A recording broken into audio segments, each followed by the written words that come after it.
Good afternoon, everybody. I'm going to stand next to the stand because otherwise you won't see me. Would be interesting. Well, my name is Wijnand and they call me Mr. Anansi because of not of this tradition. Maybe they find it later on. But I work together with my companion Jean Helwig on a project we call Power of Stories. In Dutch is Kracht van het Verhaal.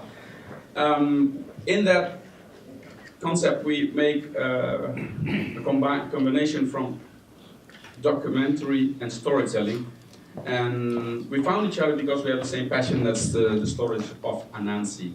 And when I was young, a few weeks ago, 35 years, Leo, almost 32 years, Leo Allianz and I had together a performance called African Spider Stories, like Spinsels in Dutch. And that was my first Anansi I ever did together with Leo, so that's very interesting.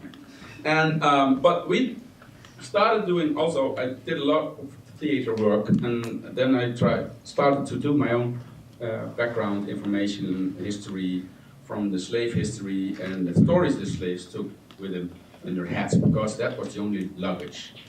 So they took the stories and they were spread in the Caribbean, Suriname, Guyana, and the rest of the Caribbean, even in the southern states of America.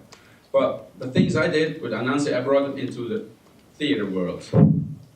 And so over 35 years I've been traveling in Holland and abroad doing my Anansi stories. And the thing I always did was to do interactive. So I always invited the audience into the story. So it was a way it was done earlier days. It was always interaction between the audience, and the stories were vibrant and alive, and everybody know a part of it or another end of it.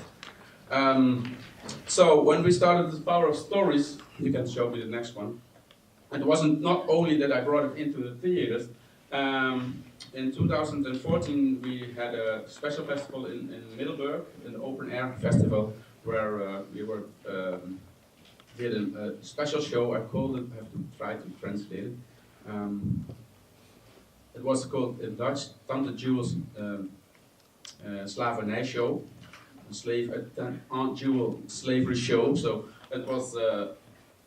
I took it to something positive, like it was a show, and I did a contest how what people knew about slavery. So I brought up questions, and we showed them also the portraits we made of people we filmed, and they had a link with slavery.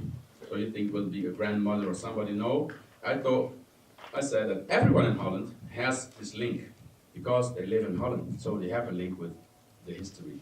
And so he brought it up in this show, and that's why I asked questions about the history, because not a lot of Dutch people know a lot about this history. It's not so well known. So that was like, next slide please, what we call education. So in the stories of Anansi, it's also about education, and what we try to do is to bring it further on. So let children start telling Anansi stories. Next one, please. And in 2010, they asked me to write a book. As somebody who was doing oral history, it was like feeling awkward, but I found somebody who could write my stories down, so there was a book. And with this book, now these days I can go to the libraries and go to schools, hand out the book and let inspire children to make out their own stories of Anansi. So that's how I try to spread this deviant culture of Anansi stories. And even we give workshop, next one, to any kind of schools where we teach them how to tell the stories. Next one. So here you see what they make out of it.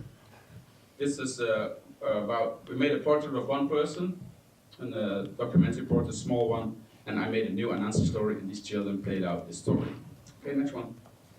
And the next step in exhibition or museum, can go on, continue, is the Anansi tree, which was 2015. Yes. I trained a group together with Jan Helwig, who made the documentaries, about 8 persons, and I made 8 stories out of them. And we trained 25 storytellers in Arnhem. They tell the stories in the museum for the audience in a small house with, of course, an Anansi tree, because the stories are told under a tree. Here's one of them in action, next one. And there are some 20 people can sit in the house, in this small house in the open air museum in Arnhem, and they tell a story. They pick up their own documentary about a person, and they tell the connected story. Now, next one is the Anansi stories are also found in the expo of the afterlife slavery in the Museum in Amsterdam. And this is just one slide where you can see it's me in the story, but the story is about a woman in Stacia in the Caribbean who's telling about her afterlife of the influence of slavery now these days, being a bakery.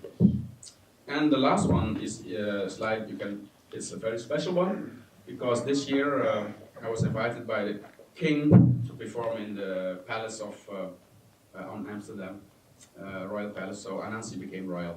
And